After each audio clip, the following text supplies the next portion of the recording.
Even though the wind may blow, troubles toss you to and fro. Esse mês nós vamos falar sobre família desenvolvendo amizade com Deus.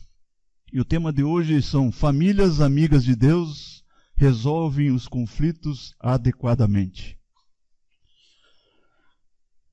A Bíblia está recheada de histórias de conflitos de pessoas, não é verdade?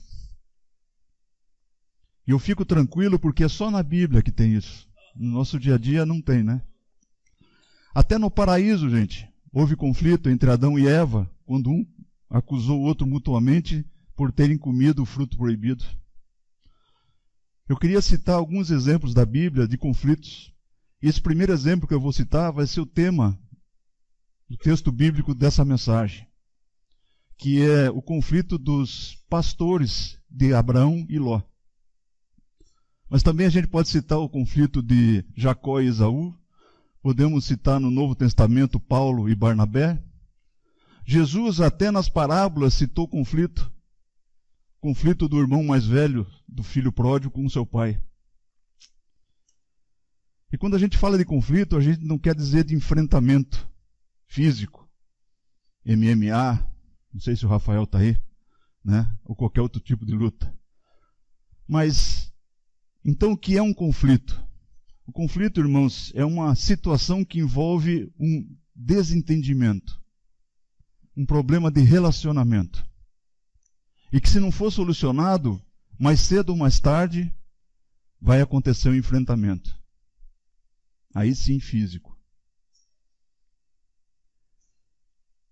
E também é o seguinte, geralmente esses conflitos são de duas ou mais partes, cujos objetivos, valores, os posicionamentos são totalmente diferentes da outra parte. Os conflitos estão presentes em todos os nossos relacionamentos pessoais, no casamento, na relação com os filhos, no trabalho, na escola, no trânsito, no lazer e, infelizmente, também na igreja. Porque o conflito é inerente, ele está presente nos nossos relacionamentos. Mas como é que a gente pode aprender, lendo esse texto daqui a pouquinho, e retirar para nossas vidas, evitar esses conflitos em nossas famílias? O que a gente pode extrair e aplicar na nossa vida e na nossa família? Esse exemplo que a Bíblia nos dá. E eu vou convidar os nossos irmãos a abrir suas Bíblias em Gênesis capítulo 13. Gênesis capítulo 13. Hoje o tema todo é do versículo 1 ao 13, mas a gente vai ler primeiramente do versículo 1 ao versículo 5.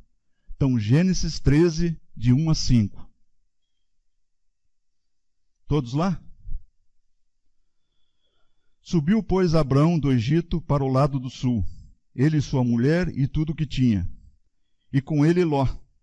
E era Abraão muito rico em gado, em prata e em ouro, e fez as suas jornadas do sul até Betel, até ao lugar onde o princípio estivera a sua tenda, entre Betel e Ai, até ao lugar do altar que outrora ali tinha feito. E Abraão invocou ali o nome do Senhor. E também Ló, que ia com Abraão, tinha rebanhos, gado e tendas. O que a gente entende dessa passagem é que Ló e Abraão estavam muito bem financeiramente, não é verdade? Então esse conflito ficou na área, no campo dos bens materiais. Esse conflito entre os pastores. Infelizmente, muitos dos casais têm conflitos seríssimos na área financeira. Estudos mostram que o dinheiro é o item número 1 de desavenças de separação de família. Vocês sabiam disso? Pode até estar convivendo com isso agora, não é verdade? Quando se tem pouco dinheiro ou se tem muito dinheiro, há conflito. Mas como, Soto? Você está brincando? Não, não estou brincando. Mas dinheiro, bens materiais, é a solução. Será? Vou dizer uma coisa para vocês. Eu conheço muitas pessoas, no meu trabalho, muitas pessoas que têm muito dinheiro e são miseráveis. São isoladas, divididas, preocupadíssimas com seus bens. Não chegam a conviver com ninguém porque desconfiam de tudo e de todos. Trabalham que nem os loucos, entram em negócios ilícitos para ganhar mais e mais e esquecem da sua vida, da sua família, dos seus filhos. São tão materialistas ou procuram tanto bem material que se tornam avarentos e dispostos a qualquer tipo de conflito ou enfrentamento para manter esses bens. Por outro lado, também eu conheço pessoas simples, muito simples, que fazem de tudo para viver de aparência, fazem de tudo para conviver com as pessoas do poder, mesmo se sujeitando a serem humilhadas, mesmo se sujeitando a serem motivo de chacota, que todos sabem da situação financeira de cada um, mas vivem de aparência. Tem aquele ditado, né? Come chuchu e estrogonofe, né? Vivem de aparência, irmãos. E pagam um alto preço para viver nesse meio. Às vezes moram no aluguel, numa casinha pequena, mas tem uma BMW na frente. Né? Sempre de aparência. E eu queria convidar vocês, se vocês estão, de repente, divididos nesses mundos, né? Para que a gente possa aprender a viver com o que a gente tem. Que a gente possa estar evitando conflitos. Que a gente possa valorizar nossa família, nossos amigos. Que a gente possa construir uma família e uma vida fundamentada na rocha que é Cristo. Que a gente possa dar graças a Deus por todas as bênçãos, todos os dias que Deus tem dado em nossas vidas. Não vivendo de mentiras ou aparências, mas de verdade e transparências. Quero convidar todos a fazerem uma aliança vitoriosa com Deus. E a gente tem o exemplo de Abraão, que fez essa aliança e foi vitorioso. Eu quero continuar no versículo 7, que diz assim: E houve contenda entre os pastores do gado de Abraão e os pastores do gado de Ló. O que determina a saúde dos nossos relacionamentos não é a quantidade de conflitos, irmãos. É de como esses conflitos são solucionados. Puxa, Soto, mas eu tenho tanto conflito na minha família. Isso, de certa maneira, é natural, porque vocês estão vivendo juntos, vocês são de gerações diferentes, vocês são de formações diferentes.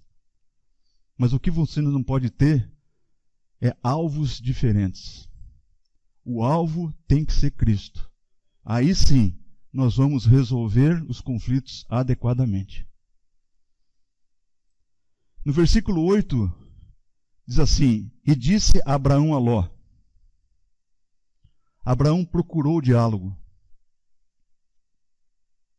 E a gente viu nesse versículo, nos próximos versículos, que Abraão continuou procurando o diálogo com Ló. E ele podia ter uma decisão sumária, porque ele era o patriarca do clã. Qualquer decisão dele teria que ser acatado. Mas ele procurou o diálogo.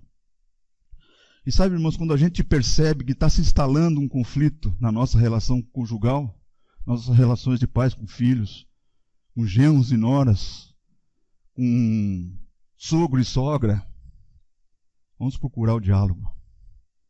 O diálogo é a conversa de forma mais amiga possível.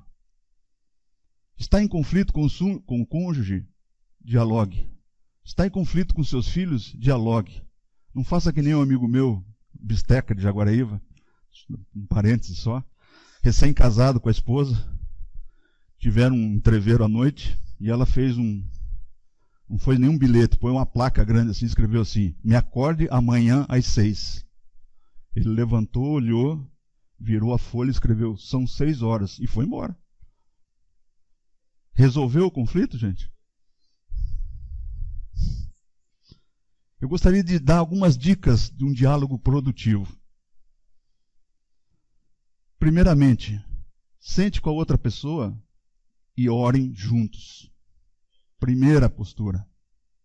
Segunda, escolha um horário e um local onde você esteja mais despressurizado, mais tranquilo, num lugar confortável, uma praça, um parque, na sala da sua casa. Olhe nos olhos da pessoa. Escute, escute, escute. Tente repetir em outras palavras o que a pessoa quer dizer para você, para ela poder entender que você está entendendo o que ela está querendo dizer. Proponha alternativas para solucionar o problema. Não tente esgotar esse assunto ou esse diálogo num só. Talvez tenha que ter outros diálogos, outras comunicações. E acima de tudo, irmãos, vão desarmados.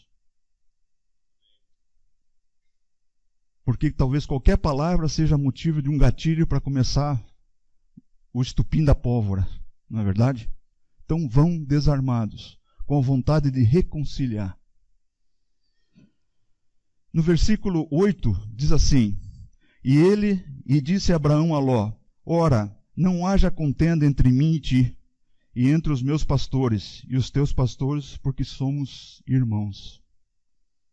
Sábias e lindas palavras de Abraão, não? Resumindo, ele quis dizer assim: Ló, vem aqui. Abraçou Ló e disse assim: Ô meu, nós estamos brigando por coisas materiais, gente. Casa de tenda, camelo, burro, jumento, ovelha. A nossa irmandade, a nossa família, a nossa união, a nossa família vale muito mais que isso, gente.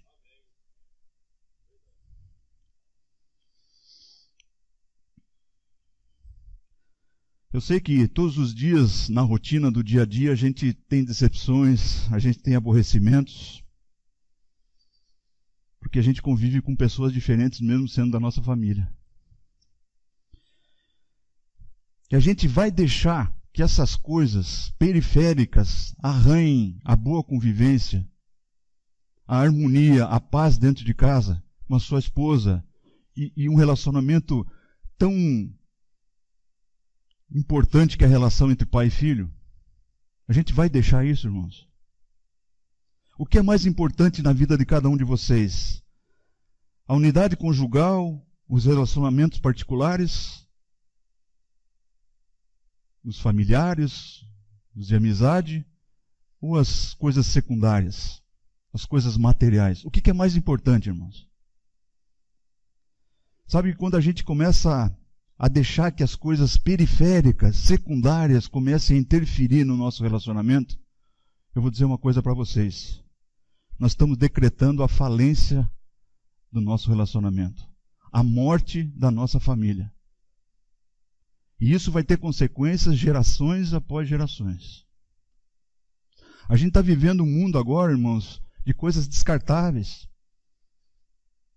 Você tem uma coisa aqui, daqui a pouco, 2, 3 meses, você já trocou por outra. Quantas vezes vocês trocam de celular por ano? E nesse mesmo caminho está sendo os relacionamentos, gente. Relacionamentos descartáveis. Hoje a doutrina está sendo mais fácil destruir do que construir. Hoje é mais fácil pichar essa parede e dizer que é arte do que alguém vir e pintar essa parede. É mais fácil bater e quebrar esse púlpito do que construir esse púlpito. É mais fácil hoje você construir uma inimizade do que construir uma amizade. Hoje, nos dias de hoje, está mais fácil você destruir a sua família do que construir uma família. E são consequências, gente. E são consequências que não é só para a nossa geração, é para as futuras gerações. E a gente tem que ter esse cuidado. No versículo 9, diz assim: Não está toda a terra diante de ti? Abraão falando para Ló. Eia, pois aparta-te de mim, e se escolheres a esquerda, irei para a direita. E se a escolher a direita, eu irei para a esquerda. Aqui é um dos grandes segredos da gente resolver o conflito. A gente aprender a ceder. E para a gente chegar num consenso de conflito,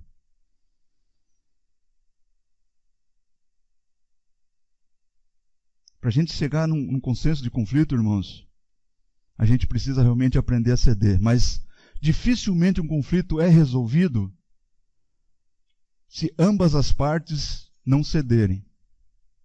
Eu estou dizendo ambas as partes, porque parece que só uma cede. Cede. Não é verdade? As duas têm que ceder. Num conflito, não devemos ter a mentalidade de sempre vencer. Porque conflito não é uma disputa, gente. Conflito é uma questão de opinião e posicionamento diferente do teu. Não vão com essa mentalidade que, eu tenho que vencer esse conflito. Esse debate eu tenho que vencer para me satisfazer. Numa solução adequada de conflito, a parte que tem que imperar é o seguinte: todas as partes têm que sair satisfeitas desse conflito. E também não só saírem satisfeitas, mas aprender pela experiência difícil que foi o conflito, para que não haja mais conflito. Porque, irmãos, nós fomos criados para ser pacificadores, não para trazer contenda para ninguém. Nosso pensamento tem que ser pacificação. Bom, o final da história vocês conhecem. Abraão foi honrado por Deus e toda a sua vida foi realmente pautada dentro dos estatutos de Deus. Mas eu queria terminar essa mensagem de hoje o seguinte: meu irmão e minha irmã, se você está passando por conflitos familiares, essa mensagem foi feita para você. Foi feita para mim. Espero que ela possa te motivar a reconciliar. Que ela possa te dar coragem e sabedoria. E que, acima de tudo, o amor de Deus possa estar presente na tua vida para você poder superar esses obstáculos. Essa muralha que foi criada em torno de vocês. Essas mágoas, esses ressentimentos, e você possa tomar uma atitude de restaurar. Deus está esperando essa atitude sua. E que essa atitude sua de reconciliação, de restauração, seja para que realmente a tua família seja valorizada, seja unificada, e que nem ninguém possa interferir nessa união. E com essa atitude, irmãos, vocês podem ter certeza, vocês vão estar honrando o nosso Senhor Jesus Cristo.